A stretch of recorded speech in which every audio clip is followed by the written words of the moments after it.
অনেক দিন পর একটু মাছের তেল নিয়ে এসেছি। মাছের তেলে বড়া করব। মাছের তেলে বড়াটা না গরম ভাতে খেতে দারুণ লাগে।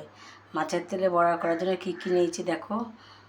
আদা বাটা, রসুন বাটা, আদা বাটা, পেঁয়াজ কুচি, লঙ্কা কুচি, চালের গুঁড়ো, নুন, হলুদ সব দিয়ে ভালো করে একসাথে মেখে নেব।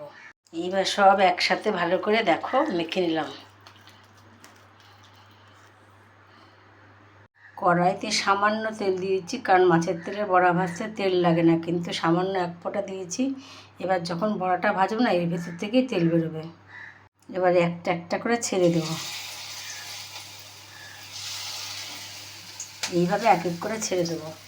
দেখো একবার বড়াগুলো দিয়ে দিয়েছি, বড়ার ভেতর থেকে তেল বেরোচ্ছে। এবার বড়াগুলোকে এক এক করে উল্টে নেব, আস্তে আস্তে করে উল্টে নেব।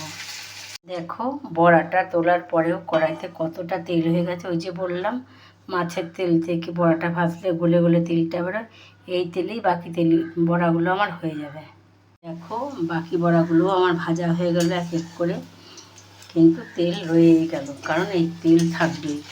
এবার বড়া আমার ভাজা করে দিয়ে আমি বড়াগুলোকে তুলে দিই। এইভাবে বড়া করে খেয়ে দেখবে, গরম ভাতে একদম জমে যাবে।